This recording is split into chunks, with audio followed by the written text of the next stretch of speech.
ನಮಸ್ತೆ ವೀಕ್ಷಕರೇ, ವೇದಾ ಹಳ್ಳಿ ಮನೆ ಕಿಚನ್ಗೆ ಸ್ವಾಗತ. ನಾನಿವತ್ತು ಸೂಪರಾಗಿರೋ ಹೆಲ್ತಿಯಾಗಿರೋ ಚಪಾತಿ ಮಾಡೋದು ಹೇಗೆ ಅಂತ ತೋರಿಸ್ತಾ ಇದ್ದೀನಿ.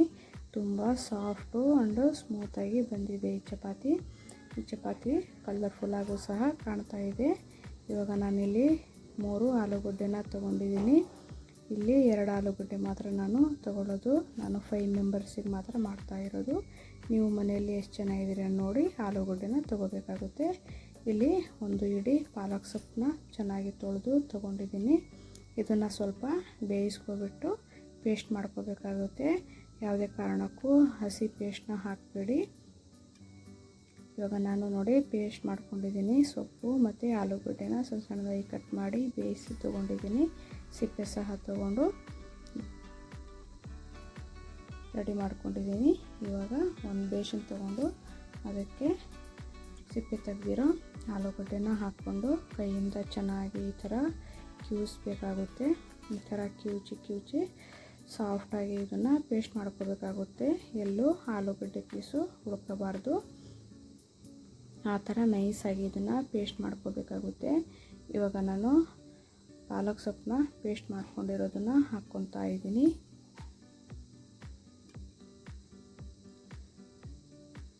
ಅರ್ಧ ಟೀ ಸ್ಪೂನ್ ಜೀರಿಗೆ, 1/4 ಟೀ ಸ್ಪೂನಷ್ಟು ಸಾಸಿವೆ, ಸ್ವಲ್ಪ ಕರಿಬೇವಿನ ಸೊಪ್ಪು, ಸ್ವಲ್ಪ ಕೊತ್ತಂಬರಿ ಸೊಪ್ಪು ಸಣ್ಣದಾಗಿ ಹಚ್ಚಿ ಹಾಕ್ಕೊಂಡಿದ್ದೀನಿ. ಹಾಗೆ 1 ಬೌಲು ಗೋಧಿ ಹಿಟ್ಟನ್ನ ಹಾಕ್ಕೊಂಡಿದ್ದೀನಿ. ರುಚಿಗೆ ತಕ್ಕಷ್ಟು ಉಪ್ಪನ್ನು ಸಹ ಹಾಕ್ಕೊಂಡು ಇವಾಗ ಕಲಿಸ್ಕೋಬೇಕಾಗುತ್ತೆ. ನೀರನ್ನ ಹಾಕಬೇಡಿ. ನೀವು ಫಸ್ಟೇನೆ ಸ್ವಲ್ಪ ಹಿಟ್ಟು ಹಾಕ್ಕೊಂಡು ಕಲಿಸ್ಕೋಬೇಕಾಗುತ್ತೆ. ಒಂದೇ ಸಲ ಹಿಟ್ಟು ಹಾಕ್ಕೊಂಡು ಕಲಿಸ್ಕೊಂಡ್ರೆ ಗಟ್ಟಿಯಾಗಿಬಿಟ್ರೆ ನೀರು ಹಾಕಬೇಕಾಗುತ್ತೆ. ಅದಕ್ಕೆ ನೀರು ಹಾಕಬಾರ್ದು. ನಾವು ಮಾಮೂಲಿ ಹೇಗೆ ಚಪಾತಿ ಮಾಡಬೇಕಾದ್ರೆ ಹೇಗೆ ನಾವು ಹಿಟ್ಟನ್ನ ಕಲಿಸ್ಕೊತೀವೋ ಅದೇ ಅದಕ್ಕೆ ನಾವು ಹಿಟ್ಟನ್ನ ಕಲಿಸ್ಕೋಬೇಕಾಗುತ್ತೆ. ಚಪಾತಿ ಹಿಟ್ಟು ನೋಡಿ, ಈ ಚಪಾತಿ ನೋಡೋದಕ್ಕೂ ಸಹ ಕಲರ್ಫುಲ್ಲಾಗಿದೆ, ಗ್ರೀನ್ ಆಗಿ. ಇವಾಗ ನೋಡಿ ಸ್ವಲ್ಪ ಎಣ್ಣೆ ಹಾಕ್ಕೊಂಡ್ಬಿಟ್ಟು ಇದನ್ನು ಚೆನ್ನಾಗಿ ಈ ಥರ ಇಳಿಸ್ಕೊಂಡು ಈ ಥರ ಕಲಿಸ್ಕೋಬೇಕಾಗುತ್ತೆ. ಎಣ್ಣೆ ಎಲ್ಲ ಒಳಗೋಗಬೇಕು, ಆಗ ಚೆನ್ನಾಗಿ ಹದ ಹಿಡಿಯುತ್ತೆ. ನಾವು ಈ ಚಪಾತಿನ ಈ ಥರ ಚಪಾತಿ ಮಾಡಿಕೊಂಡು ಈವ್ನಿಂಗ್, ಮಾರ್ನಿಂಗ್ ಲಂಚ್ ಬಾಕ್ಸಿಗೂ ತುಂಬ ಚೆನ್ನಾಗಿರುತ್ತೆ. ಈ ಥರ ಮಾಡಿಕೊಂಡ್ರೆ ಚಪಾತಿ ನಾವು ಒಂದೇ ಥರ ಚಪಾತಿ ಮಾಡ್ತೀವಿ. ಈ ಥರನೂ ಸಹ ನಾವು ಮಾಡ್ಕೋಬೋದು ಕಲರಾಗಿ.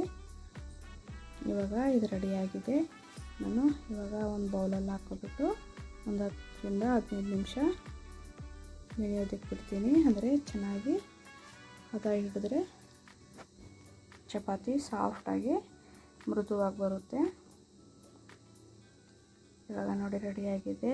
ಇವಾಗ ನಾನು ಎಲ್ಲ ಚಪಾತಿನೂ ಲಟ್ಟಿಸ್ಕೊಬಿಟ್ಟು ಪ್ಲೇಟ್ ಮೇಲೆ ಎಲ್ಲ ಹಾಕ್ಕೊಂಡು ಒಂದೇ ಸಲ ನಾನು ಹಂಚಿನ ಮೇಲೆ ಹಾಕ್ಕೊಂಡು ಸುಟ್ಕೊತೀನಿ.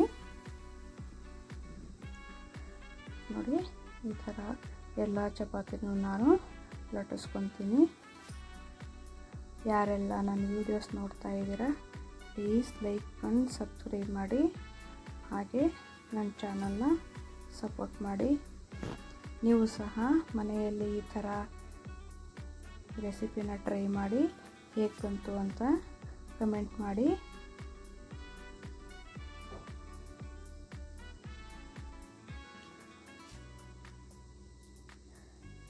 ನೋಡಿ ಇವಾಗ ಎಲ್ಲನೂ ಸಹ 2 ಸೈಡೇನೂ ಚೆನ್ನಾಗಿ ಈ ಥರ ಫ್ರೆಶ್ ಮಾಡಿ ನಾವು ಸುಡ್ಕೋಬೇಕಾಗುತ್ತೆ.